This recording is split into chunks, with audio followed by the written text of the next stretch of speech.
પૂરપાટ ઝડપથી એક કાર આવી અને બાઇક ચાલકને ટક્કર મારી, જેના કારણે બાઇક ચાલક હવામાં ફંગોળાઈને પહેલા કાર પર અને બાદમાં રોડ પર પટકાયો.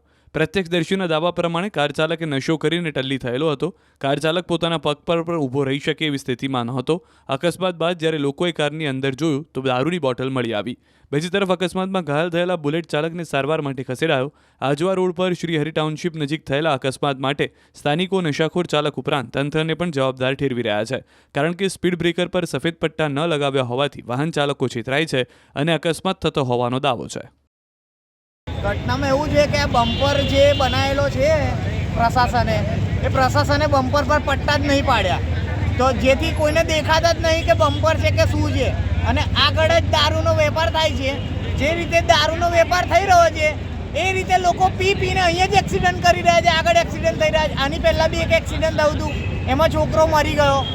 અત્યારે એક્સિડન્ટ થયું, એ છોકરો સિરિયસ છે. તમે જોઈ શકો ગાડીમાંથી 4 થી 5 ક્વાર્ટર નીકળ્યા છે.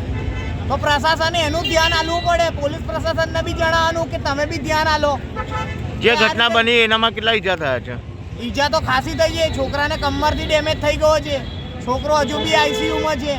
કાલ ઉઠીને મરી જશે તો આ પાર્ટી થોડી જવાબદારી લેશે જેની ગાડી છે. એની ગાડીની હાલત જો જે પ્રમાણે જે એને ગાડી ઠોકી છે, કેટલી સ્પીડે હશે તમે વિચારી શકો છો. જે ઘટનામાં જે ડ્રાઈવર હતો એ નશાની હાલતમાં હતો. ફૂલ ટાઈટ છે. પાર્ટી તો ફૂલ એકદમ ટાઈટ નશામાં હાલતમાં ગાડી ચલાવી રહી હતી અને પાર્ટીને ઊભું રહેવાના બી હોશ નહોતા. અને ગાડીમાંથી કમસે કમ અડધી પેટી જેટલો દારૂ મળેલ છે. આપનો પરિચય? યશ પરમાર, શ્રીહરિ ટાઉનશીપ. જે ઘટના બની ક્યાં બની હતી? ઘટના શ્રીહરિ ટાઉનશીપના ગેટની સામેના બમ્પર પાસે બની. ઓકે. જે બમ્પર પ્રશાસને બનાવ્યો છે એમાં કલર મારવા બી નહીં આવતા, વ્હાઇટ કલરનો. એ લોકો ખાલી બસ એમના ઇલેક્શન મુદ્દાના લીધે આવે છે અને જતા રહે છે. પૂરપાટ ઝડપથી એક કાર આવી અને બાઇક ચાલકને ટક્કર મારી, જેના કારણે બાઇક ચાલક હવામાં ફંગોળાઈને પહેલા કાર પર અને બાદમાં રોડ પર પટકાયો. પ્રત્યક્ષદર્શીના દાવા પ્રમાણે કાર ચાલકે નશો કરીને ટલ્લી થયેલો હતો. કાર ચાલક પોતાના પગ પર પણ ઊભો રહી શકે એવી સ્થિતિમાં નહોતો. અકસ્માત બાદ જ્યારે લોકોએ કારની અંદર જોયું તો દારૂની બોટલ મળી આવી.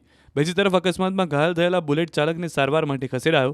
આજવા રોડ પર શ્રીહરિ ટાઉનશીપ નજીક થયેલા અકસ્માત માટે સ્થાનિકો નશાખોર ચાલક ઉપરાંત તંત્રને પણ જવાબદાર ઠેરવી રહ્યા છે, કારણ કે સ્પીડ બ્રેકર પર સફેદ પટ્ટા ન લગાવ્યા હોવાથી વાહન ચાલકો છેતરાય છે અને અકસ્માત થતો હોવાનો દાવો છે.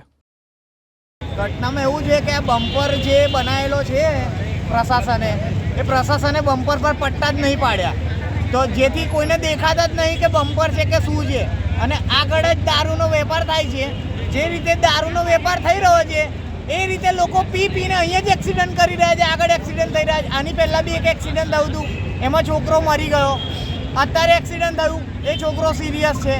તમે જોઈ શકો ગાડીમાંથી 4 થી 5 ક્વાર્ટર નીકળ્યા છે. તો પ્રશાસને એનું ધ્યાન આપવું પડે. પોલીસ પ્રશાસનને બી જણાવવાનું કે તમે બી ધ્યાન આપો. જે ઘટના બની એનામાં કેટલા ઈજા થયા છે? ઈજા તો ખાસી થઈ છે. છોકરાને કમરથી ડેમેજ થઈ ગયો છે. છોકરો હજુ બી આઈસીયુમાં છે.